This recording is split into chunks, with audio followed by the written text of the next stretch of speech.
3 janvier 1966, que représente cette date dans l'histoire du Burkina Faso.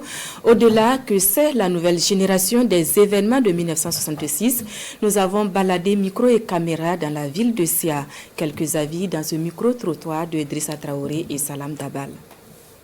Bon, d'abord 3 janvier 1966, on peut considérer que c'est la première révolution au Burkina Faso. J'ai appris quand même que les syndicats ont manifesté après avoir demandé de façon très, j'allais dire, sérieuse. Leurs revendications ayant été rejetées. Alors ils sont allés en grève et ça a causé, n'est-ce pas, le départ du premier président de la République, Maurice Yamégo. Oui, pour dire que la jeunesse actuelle, je crois que le message c'est un encouragement. C'est vrai qu'il y a des débordements par moment, mais c'est un encouragement. Le 3 janvier 1966, comme j'avais dit, ça me rappelle la chute de Maurice Yamégo et puis les mouvements syndicaux.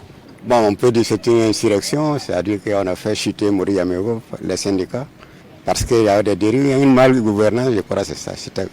On disait qu'il avait coupé les salaires, etc. Et puis, il y avait des comportements qui ne sont pas ça, qui n'étaient pas ça pour un chef d'État, etc. En fait, la malgouvernance, on ne peut pas rentrer dans les détails, je n'ai pas tous les détails.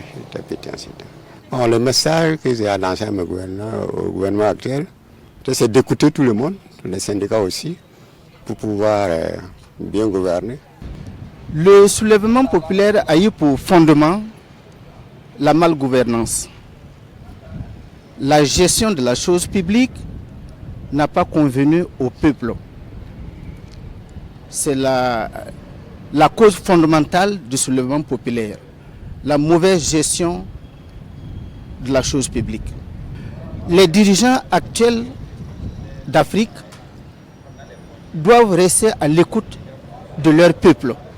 Ils doivent œuvrer pour le bien-être de leur société, de leur nation et être de bons patriotes pour les pays. C'est une période où, dans l'euphorie de l'indépendance, on a dépensé beaucoup plus que ce qu'on pouvait avoir. Aujourd'hui, le Burkina essaye de s'en sortir, mais à l'époque, la haute volonté de l'époque n'avait aucune vision de l'avenir, etc. On s'imaginait que c'est l'indépendance, on est content, donc les choses vont rouler. Mais on va vivre de quoi? Personne ne s'est posé la question vraiment. Quelle est l'économie? Quel est le truc? Qu'est-ce qu'on va faire à la santé? Qu'est-ce qu'on va faire dans l'école, etc. Il n'y avait pas de réflexion là-dessus à l'époque, parce que les gens pensaient que ça allait rouler.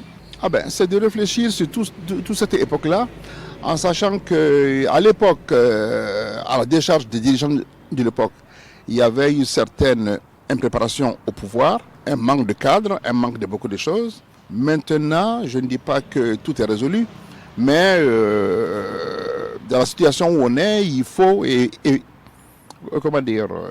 faut faire avec tout ce qu'on a. Ne pas négliger certaines parties ou ne pas les mettre de côté parce que si ou ça. Il faut faire avec tout ce qu'on a, aussi bien économique que les intelligences,